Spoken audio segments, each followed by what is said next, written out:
Olá, sejam muito bem-vindos a mais um vídeo da série Visão Comparativa dos Evangelhos.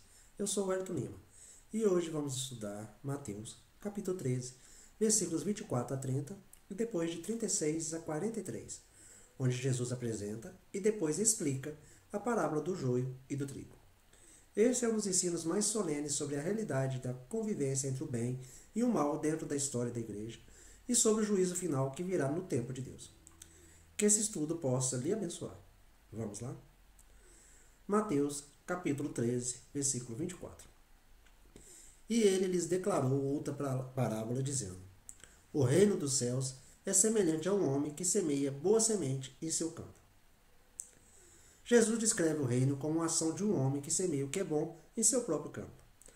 Aqui, Jesus mostra que, na dispensação do Evangelho, a palavra pura é plantada por Cristo entre aqueles que creem, e que a realidade da igreja no mundo pode ser ilustrada por essa cena simples e profunda. O Senhor semeia apenas boa semente, e seu propósito é formar verdadeiros justos. Versículo 25. Mas, enquanto as pessoas dormiam, o inimigo dele veio, semeou o joio entre o trigo e foi embora. Na hora da negligência, quando a vigilância esmorece, o inimigo age.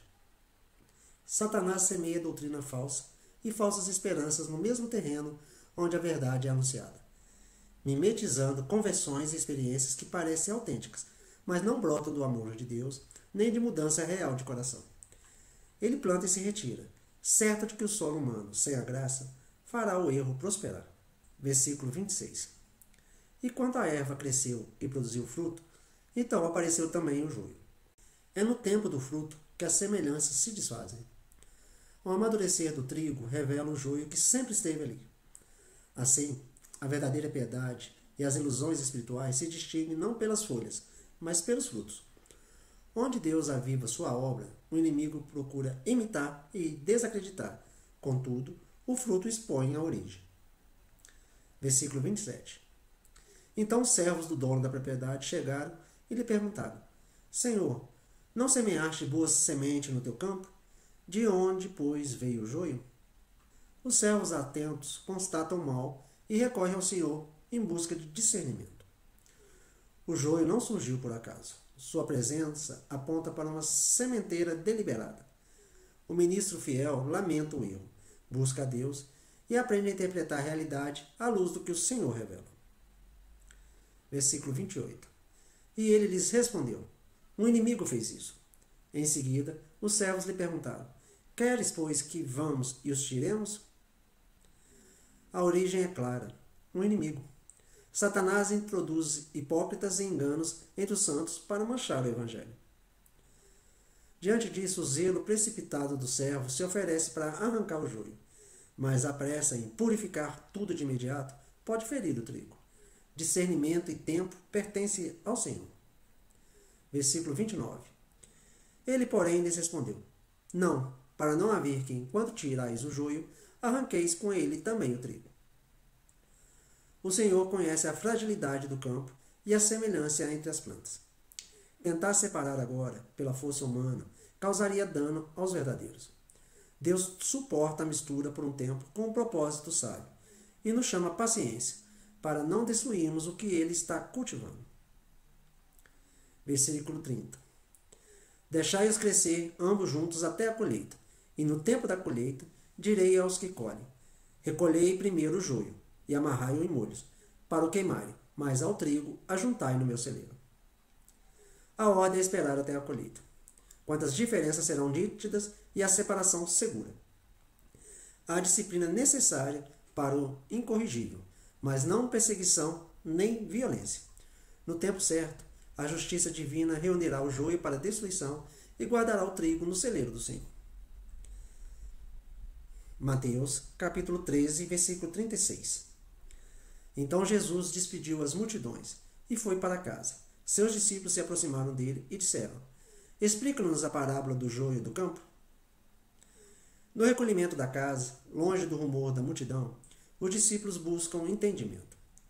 É assim que os mistérios do reino se esclarecem, na proximidade com Cristo, em oração e escuta. Eles pedem explicação justamente dessa parábola, mais solene, e impactante que as demais. Versículo 37. E ele respondeu: o que semeia a boa semente é o Filho do Homem. A boa semente procede de Cristo. Ele planta a verdade por sua autoridade e direção, usando os servos como instrumentos, mas reivindicando para si a obra. Ao afirmar isso, Jesus também nos livra de atribuir a Deus a origem do mal misturado no campo. Versículo 38. E o campo é o mundo, e a boa semente, estes são os filhos do reino, e o joio são os filhos do maligno. O cenário é o mundo onde a igreja cresce. A boa semente já se vê como plantas, os filhos do reino regenerados pela graça. O joio, por sua vez, são os filhos do maligno. Pode ostentar forma de piedade e moralidade externa, mas permanece sem justificação e sem renovação interior. Versículo 39.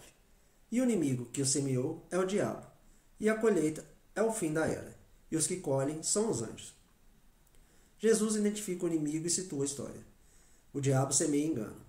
A colheita virá no fim da era, e os anjos serão ceifeiros do juízo. O mal não vem de Deus. Foi permitido por razões que transcendem nossa compreensão, mas que manifestam atributos como misericórdia e longanimidade. Até o encerramento dessa época, a mistura permanece. Então, sob ordem divina, os anjos se separarão. Versículo 40. Portanto, como o joio é colhido e queimado no fogo, assim também será no fim da era. O que ocorre no campo figurado acontecerá na realidade escatológica. A remoção será completa. O joio não será aniquilado, mas sofrerá destruição como destino final, sem esperança de restauração. O tempo da paciência cederá lugar ao da justiça. Versículo 41. O Filho do Homem enviará seus anjos, e eles recolherão do seu reino todas as causas do pecado, assim como os que praticam injustiça. O rei manifesta sua glória, enviando os anjos para purificar o reino de tudo o que faz tropeçar e de todos os que persistem na iniquidade. Deus tolera a mistura por hora para exercitar a graça dos santos, magnificar sua graça sustentadora e abrir caminho ao arrependimento. Mas no fim haverá separação perfeita. Versículo 42. E os lançarão na fornalha de fogo. Ali haverá choro e ranger de dentes. A sentença dos ímpios é descrita como uma imagem da fornalha. Punição justa, dor consciente, desespero sem alívio. Os próprios anjos executarão a ordem divina. É linguagem severa que sublinha a gravidade da rebelião e a santidade do rei. Versículo 43. Então os justos brilharão como o sol no reino de seu Pai. Quem tem ouvidos, ouçam. Vem, enfim, a glória dos justos. Libertos da humilhação da mortalidade, resplandecerão como sol no reino do Pai. Essa promessa coroa a parábola com esperança e chama todos a atenção reverente. Quem tem ouvidos, ouçam, porque aqui se decide o nosso destino, conforme a semente que recolhemos e o fruto que produzimos. O que eu chamo a atenção aqui? A parábola do joio e do trigo é um chamado à vigilância e à perseverança. Ela nos lembra que a presença do mal, mesmo dentro do campo do Senhor, não deve nos desanimar. Cristo está no controle da colheita, e no fim os justos brilharão como o sol no reino de Deus. Se essa reflexão edificou sua vida, curta esse vídeo, inscreva-se no canal e compartilhe com outras pessoas.